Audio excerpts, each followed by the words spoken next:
নমস্কার বন্ধুরা, কেমন আছেন সবাই? নিশ্চয়ই ভীষণ ভালো আছেন। আজকে আমি একটা হাঁসের ডিমের রেসিপি নিয়ে এসেছি। তার জন্য আমি দুটো হাঁসের ডিম নিয়েছি এখানে। ভালো করে ধুয়ে আমি রেখে দিয়েছি হাঁসের ডিমটাকে। তারপর চলুন দেখাই কি করে এই হাঁসের ডিমটা আমি রান্না করব। এটা খুব সহজ রান্না। যদি আপনারা ভালো করে কেটে কুটে আগে থেকে প্রিপারেশন করে নেন তাহলে কিন্তু 15 মিনিটও লাগবে না এই রান্নাটা করতে, কারণ হাঁসের ডিম এমনিতেও ওই শীতকালটাই পাওয়া যায় বেশি।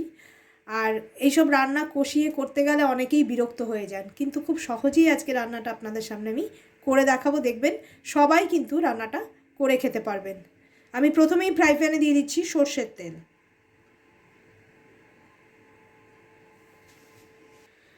সর্ষের তেলটা গরম হলে আমি একটা শুকনো লঙ্কা দিয়ে দিচ্ছি, জিরে দিয়ে দিচ্ছি ফোড়নে। ফোড়নটা একটু ভাজা ভাজা হয়ে যাবে। আমি এখানে আদা, কাঁচা লঙ্কা, রসুন, টমেটো, পেঁয়াজ গ্রেট করে রেখে দিয়েছি। এগুলো কিন্তু আপনাদের পেস্টও করতে হবে না বা কুচিয়েও কাটতেও হবে না, আপনারা কিন্তু গ্রেটার মেশিন দিয়ে অনায়াসেই গ্রেট করে নিতে পারেন। এই সবজিটাকে একটু ঢেকে ঢেকে আমাদের ভেজে নিতে হবে। আর যেহেতু এগুলো খুব ছোটো ছোটো করে কাটা, খুব সহজেই কিন্তু হয়ে যাবে। আমি ওই জন্য সব কিছু এটা ম্যানুয়াল যে গ্রেটার আছে সেটাতে গ্রেট করে নিয়েছি। আমি একটু অল্প নুন আর হলুদ এতে দিয়ে দেবো। আমি হলুদ দিয়ে দিচ্ছি, আমি একবারেই কিন্তু হলুদটা দিয়ে দিচ্ছি, আর নুনটাও একবারেই আমি দিয়ে দেবো, আর দেবো না আমি। এটা ভাতের সঙ্গে খেতেও ভালো লাগবে, আবার পরোটার সঙ্গেও খেতে ভালো লাগবে। পরোটার সঙ্গে যারা খাবেন তারা কিন্তু নুনটা একটু কম দেবেন, ভাতের সঙ্গে দিলে একটু নুনটা বেশি হলেও ভাত মেখে খাওয়া যায়। এইবারে আমরা একটুখানি ঢেকে ঢেকে পেঁয়াজ, রসুন, আদা যে কাঁচা গন্ধটা সেটাকে আমরা মেরে নেব। একটু ঢেকে রেখে দিচ্ছি আমি। এবার দেখি আমি খুলে, দেখুন ভাজাটা কত সুন্দর হয়ে গেছে। আপনারা সবজি রান্নার মধ্যে যখন দেবেন তখন সেটা খুব ছোট ছোট করে কাটবেন, তাহলে দেখবেন খুব তাড়াতাড়ি রান্নাটা হয়েও যাবে, বেশিক্ষণ টাইম লাগবেও না, আর সবজির যে ভিটামিনসগুলো রয়েছে সেগুলো ইনট্যাক্ট থাকবে। এই পেঁয়াজটা যদি আমরা বাটা দিতাম তাহলে কিন্তু অনেকটা টাইম লাগতো কষাতে, কিন্তু গ্রেট করে সমস্ত সবজি দিয়েছি বলে একবারে কিন্তু সব ভালোভাবে কষানো হয়ে গেল। দেখুন তেলও কিন্তু খুব সুন্দরভাবে ছেড়ে গেছে। আমি কিন্তু এখানে ছোট ছোট 4-5টা কাঁচা লঙ্কা, 4-5টা রসুন, বড় সাইজের একটা পেঁয়াজের আর্ধেক, আর প্রায় ছোট সাইজের 1.5টার মতো টমেটো আমি এখানে দিয়েছি। টমেটোটা একটু বেশি দিয়েছি। এইবারে আমি গুঁড়ো মশলাগুলো দেব। গুঁড়ো মশলা দেওয়ার আগে আমি একটু জল দিয়ে দেব। প্রথমেই দেব ধনের গুঁড়ো। ধনের গুঁড়োটা আমি একটু বেশি দিচ্ছি, টিস্পুনের মতো, 1 টিস্পুন। লঙ্কার গুঁড়ো দেবো। আমি কিন্তু অলরেডি কাঁচা লঙ্কা দিয়েছি, কিন্তু ডিমের রেসিপি একটু স্পাইসি খেতে ভালো লাগে, সেই জন্য আমি এখানে 1/4 চামচের মতো লঙ্কার গুঁড়ো দিলাম। এটা কিন্তু ঝাল লঙ্কার গুঁড়ো।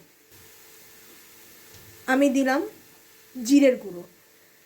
ডিমের ঝোল বা মাছের ঝোলে জিরের গুঁড়োটা দিলে কিন্তু খুব ভাল লাগে। আমি জিরের গুঁড়ো ওই 1/4 টিস্পুন দিলাম। আমি আর একটু জল দিয়ে দেবো। এইবারে এই মশলাটাকে আমি ভালো করে কষাবো। আমি কিন্তু ফ্লেমটা একদম লোয়ে রেখেছি, আপনারা কিন্তু ফ্লেমটা মশলা কষানোর সময় লোয়ের দিকেই রাখার চেষ্টা করবেন। আর এরকম ফ্রাই প্যানেই কিন্তু ডিমটা করবেন, কারণ কড়াইতে কিন্তু এই ডিমটা করলে একটু ঘেটে যাওয়ার সম্ভাবনা আছে। এবারে আমি একটুখানি ঢাকা দিয়ে দিয়ে মশলাটা থেকে যতক্ষণ না তেল ছাড়বে ততক্ষণ কিন্তু আমি রান্নাটা করব। আমি আবার একটু ঢেকে রেখে দেবো কয়েক মিনিটের জন্য, 2-3 মিনিটের জন্য। মাঝে মাঝে কিন্তু অবশ্যই খুলে দেখতে হবে, নাহলে কিন্তু তলায় পুড়ে যাবে মশলাটা। দেখুন আমার মশলাটা কিন্তু একদম কষানো হয়ে গেছে।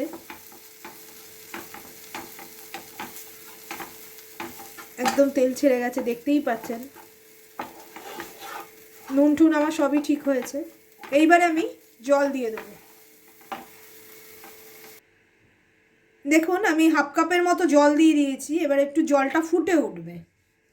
দেখুন জলটা কিন্তু ফুটে উঠেছে। এইবারে আমি ডিমটাকে একটুখানি ফুটো করে এক সাইড দিয়ে আস্তে আস্তে, কুসুমটা যেন না ভাঙে সেরমভাবে দেবেন। দিয়েই কিন্তু কুসুমটাকে নাড়াবেন না, তাহলে কিন্তু ঘেটে যাবে।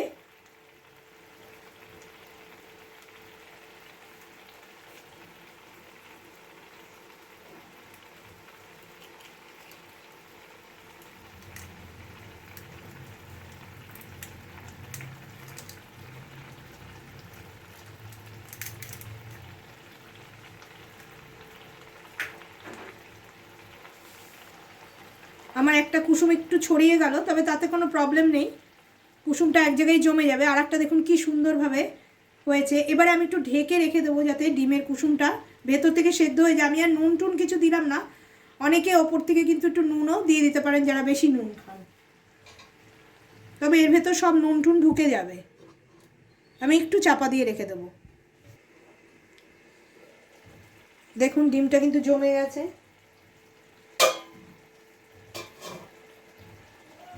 আপনারা একটুখানি ঝোলটাকে ওপর থেকে এরমভাবে দিয়ে দেবেন।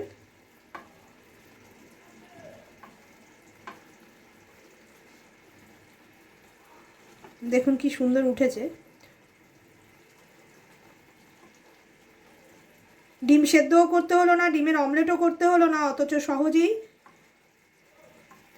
একটা সুন্দর রান্না হয়ে গেল। এবার আমি ওপর থেকে একটু গরম মশলা গুঁড়ো ছড়িয়ে দেবো।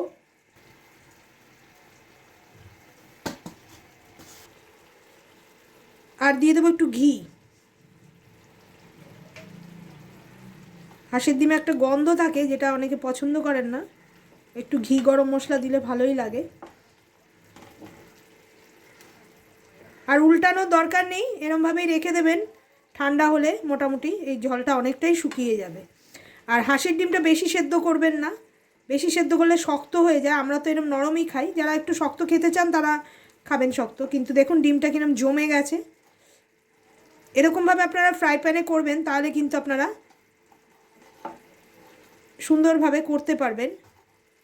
এবার আমি গ্যাসটা বন্ধ করে দেবো। ওপর থেকে চাইলে আপনারা ধনেপাতা দিতে পারেন, কিন্তু আমি গরম মশলা দিয়েছি বলে আর ধনেপাতা দিলাম না। ঘি গরম মশলার গন্ধতে ধনেপাতার গন্ধটা একদম মেরে দেবে। এবারে আমি স্ট্যান্ডিং টাইম দেবো, তারপরে আমি আপনাদের পরে প্লেটিং করে দেখাচ্ছি। এটা অবশ্যই কিন্তু ভাত দিয়ে খাওয়ার রেসিপি। আপনারা চাইলে পরোটা রুটির সঙ্গে খেতেই পারেন, কিন্তু এটা ভাত দিয়ে খেলে বেশি ভালো লাগবে। তাহলে শীতকালে বানিয়ে ফেলুন এরকমভাবে হাঁসের ডিমের কষা, খুব ভালো লাগবে খেতে। চ্যানেলটাকে লাইক করবেন, শেয়ার করবেন, সাবস্ক্রাইব করবেন, আর বন্ধুবান্ধবের সঙ্গে বেশি বেশি করে ভিডিওটাকে দেখবেন। নমস্কার। রেডি হয়ে গেল হাঁসের ডিমের পোচকারি।